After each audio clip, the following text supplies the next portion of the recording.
Howdy y'all, I am Ice Gold, and today I will be showing you the best life damage setup that you can get for free. I mean, outside of the membership, for level 170. At the moment, of course, because the Nightmare is still coming at some point within the next 100 years. So, until then, this will be the best setup that you can get. So, hat, Eon, pretty simple. You farm this from the Eon of Athame boss in the Nucleus Gallery in Novus, so go get this. 32 damage, pretty solid. You can also socket a mending pin if you are, like trying to heal as well as do damage, but, to each their own. I just have the mending pin socketed because it's kind of neat. Sometimes I'll just like throw a Pigsy in or whatever and just send it and heal for, 27% more. Hard to argue with that, so Eon hat. For the robe, it's going to be nullity, as it is with every other school. I mean, the stats on this are just crazy. Like, you get so much damage, and then pretty decent pierce, solid pips, a lot of health, and a lot of res. The shads are also helpful, but you're mostly here for the damage. So this is definitely the best robe to go for if you were looking for that in particular. You get this from the Voracious Void raid. Now, there are a lot of guilds that are still running Voracious Void, so I would say, anybody's got a pretty good shot of joining up and then just running it with a guild. It is very easy to just AFK and do drums every 3 minutes, so if you're interested in joining a guild, I would recommend the Wizard101 Discord server that I ranted about last month, but it is still good if you are an older player and you're looking for a guild. There's a lot to post there, so that's how you get this. For the boots, Inspired Eon boots. These drop from Ren 1010 in Laville Rose and Novus. And you get the side quest to do Ren 1010 from Lassie and Nuvicorgia. So that is where you go to farm for these. 37 damage. Pretty solid, especially for life. So yeah, it's pretty neat. For the wand, you can really just do any... Like, you can run the Eon wand, which drops from Eon of Athame, or you can run the Jabalba wand, which drops from the Crying Sky raid. You will need to join a guild that can consistently beat Who and How to get this raid wand, but I personally like the shads, even though life doesn't have a 6-pip shad, so I would say life is probably, you worry the least about getting the raid wand on a life, because you won't be able to round 2 shad anyway, so Eon is the wave here. I just have Jabalba just to have it, just because. For the Athame, I have the Jabalba Athame because it gives outgoing. Also, because I don't have the Reaver Athame, which is the actual best Athame to use. It gives the same amount of damage as Jabalba, 23 total, which is so good. And it also gives, the coveted square socket. You can use that to socket 775 extra health, which is so good, and I would highly recommend doing that. As for the 2 circle slots, obviously you're going to want to socket the Unearthly Damage Jades for the extra 9% damage on each, for a total of 18% here on the Athame. Tearsaki can be whatever you want, but I like to throw on an extra 155 health just because, so do that if you wish. For the amulet, I actually don't have it because I have cared about my life absolutely 0% since Wallaroo dropped. But what you're going to want to do here is the Dream Reaver amulet. That drops from Crash the Bandit Coot out in the Wabagong territory. Lady Cortexia on the left side of Billabong Resort will give you the side quest to go beat him up.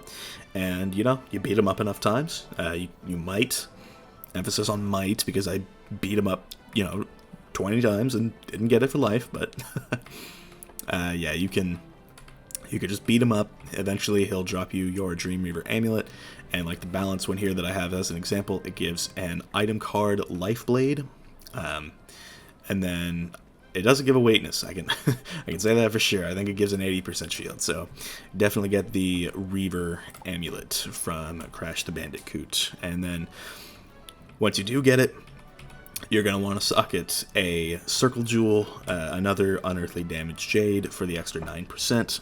Definitely worth doing. And, just to check the accuracy again, Okay, yeah, so you don't actually need to socket anything in the triangle, unless you're low on pips, which as a life wizard you shouldn't be. Life wizards get so much just pip chance just in general, like 11% is the highest I've ever seen it go. So the triangle socket is actually just practically redundant. You really just want the Reaver amulet for the circle slot, so you can get an extra 9% damage, so definitely go get that.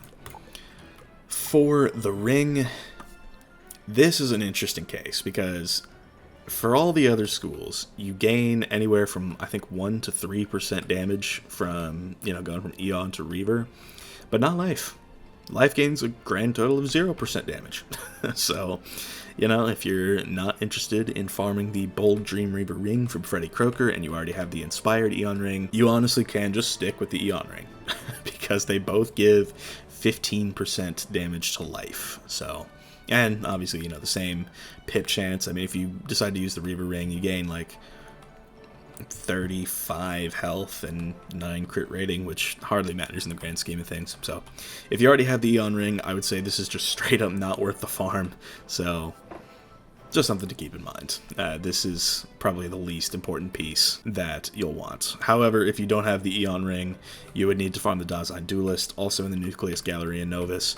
And you don't want to do that.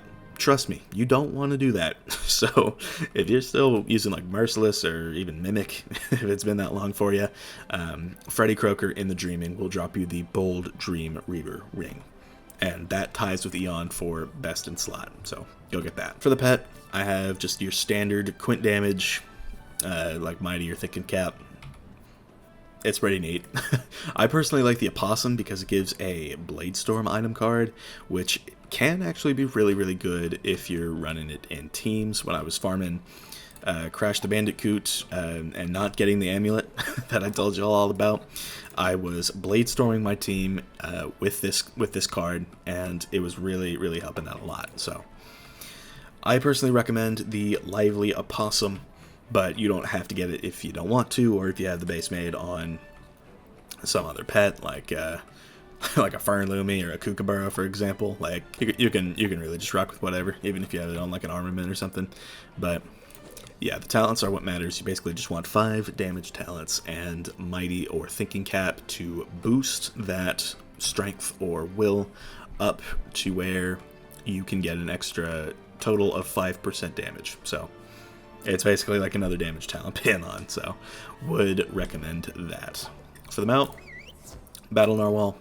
Again, this is technically free. It comes with a bundle, but you can fish it up in the Polarian Explorer's bundle house, so definitely go get this. This is the best free-to-play stat mount in terms of damage.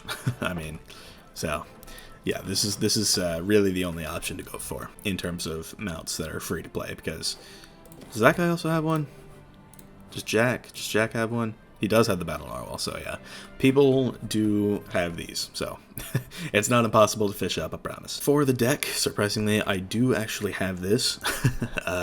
This will drop from Mr. Montgomery in the Doom Moon in Novus, and you can obviously, socket the 9% life damage jewel in that circle socket right there. And then once you actually have all of them, you have a total of 45 damage. So when I show you the stats, I'm going to be missing 45.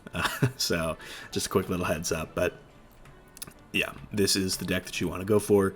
You can do this or the Hunau or Shibalba. Really just any that gives a circle will suffice. So 10 out of 10, would recommend the Dream Reaver deck. So that's going to wrap up the gear. The stats, as you can see, they are far from done. So add an extra 45% to this. So you get 244 damage. And I actually did the calculations for yesterday's video when I talked forever about ice. So yeah, 244 damage, and if you remove that piercing jade that I have, you will get 22 pierce. So it's not a lot, and I would recommend at least 1 pierce jewel out of the 5.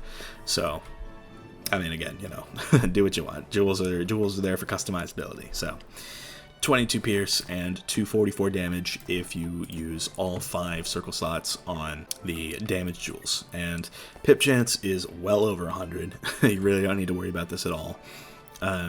Shads, you know, you get 18 from the Nullity Robe and 17 from the Raid Wand if you have it, but Shads are probably the least important for a Life Wizard out of any school, just because we don't have a 6 or 7 pip Shad that is worth using. Lord of the Jungle goes up to 8, and yeah, you're not going to be able to use that round 2 unless you, like, donate power cantrip. So I just straight up would not worry too much about the Shad rating. So yeah, that should wrap up.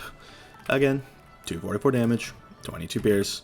It's a little on the low end, but Life is not a damage school, and the developers recently have actually been pushing to give Life like way more health than Ice, but less damage. So in future updates, you know, Life's damage will fall below Ice's, but for now, enjoy being, you know, 4% better than us, I guess, because it's 240 versus 244. But yeah, so anyway, thank you all for watching. I've been Ice Gold. Be sure to like, subscribe, and leave like 50 comments for the algorithm. My Discord is down in the description if you want to chat with me some more, and I will see y'all later.